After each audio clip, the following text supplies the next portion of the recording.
बिस्मिल्लाहिर्रहमानिर्रहीम और अस्सलाम वालेकुम।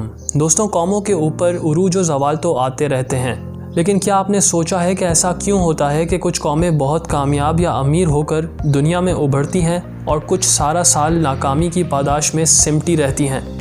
इस सवाल को मलबूसे नज़र रखते हुए MIT के प्रोफेसर और इकोनॉमिस्ट डेविड मैंगलो और हार्वर्ड के जेम्स रॉबिन्सन ने 15 साल की तवील तहकीक करने के बाद कुछ ऐसे हक़ाइक़ फाश किए हैं जिससे आप ये बआसानी पता लगा सकते हैं कि कुछ कौमें क्यों कामयाब हैं और कुछ कौमें क्यों नाकाम। इन हक़ाइक़ पर नज़र सानी करने से पहले अगर आपने हमारा चैनल सब्सक्राइब नहीं किया तो अब कर लें, ताकि ऐसी मालूमाती वीडियोज़ आपको बर वक्त मिल सकें। दुनिया में इस वक्त अमीर और गरीब मुल्कों की इनकम में कमोबेश 60 गुना तक का फ़र्क है।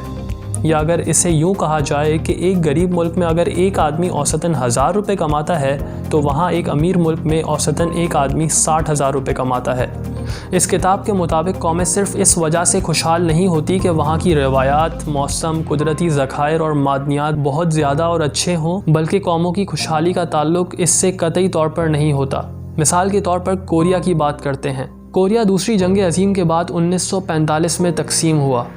ये एक मुल्क दो हिस्सों में बढ़ गया, नॉर्थ कोरिया और साउथ कोरिया। ये मिसाल इसलिए दिलचस्प है कि नॉर्थ और साउथ कोरिया के मौसम से लेकर मादनियात सब बराबर ही मौजूद हैं। साउथ कोरिया में इंक्लूसिव इंस्टीट्यूशंस बने, यानी सबके लिए एक कानून, एक जैसी तालीम, तिजारती मौक़े, ये सब कुछ उस रियासत की अवामुन्नास में तकसीम कर दिए गए और जमहूरी निज़ाम कायम किया।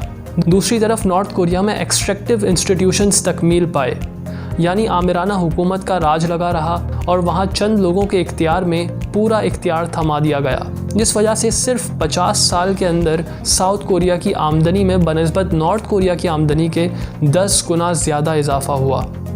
लोग एक, ज़मीन एक, मौसम एक, मगर सियासी और इक़्तिसादी निज़ाम मुख्तलिफ। इससे ये बात वाज़ेह हो गई कि अगर आप एक ही मुल्क के दो टुकड़े कर दें तो इनकी कामयाबी और नाकामी का इन्हिसार इस बात पर होगा कि वहाँ के लोग किस तरीके का सियासी और इक़्तिसादी निज़ाम कायम करते हैं। मुसन्निफ़ ने 800 साल की तहकीक करने के बाद ये मुशाहिदा अखज़ किया कि कौमों की खुशहाली का मयार उनके इंक्लूसिव इंस्टीट्यूशंस पर डिपेंडेंट है। इंक्लूसिव इंस्टीट्यूशंस या बाशमूल सियासी और इक़्तिसादी इदारे उन इदारों को कहते हैं जहाँ रियासत हर शहरी की सलाहियत को उभारने और उनको ग्रो करने का मौका देती है और रियासत उसकी जान और माल की हिफाजत करती है। यूरोप में सबसे पहले मैग्ना कार्टा ने यह सिस्टम मुतारिफ़ करवाया और उस वक्त के बादशाह से एक ऐसा तफसीली मुआहिदा साइन करवाया जिसमें सब कानून के एक बराबर हों, चाहे फिर वो कोई जागीरदार हो, बादशाह हो या कोई आम आदमी हो। सब कानून के नीचे एक माने जाने लगे, जिसने यूरोप को तमाम खित्तों से आगे पहुंचा दिया। इंक्लूसिव इंस्टीट्यूशंस के उलट एक्सट्रैक्टिव इंस्टीट्यूशन की इस्तिलाह मुसन्निफ़ ने इस्तेमाल की। ऑथर का कहना है कि एक्सट्रैक्टिव इंस्टीट्यूशंस कौमों की नाकामी की वजह बनते हैं। ये वो इदारे होते हैं जो सिर्फ चंद मखसूस लोगों को नफ़ा पहुंचाते हैं।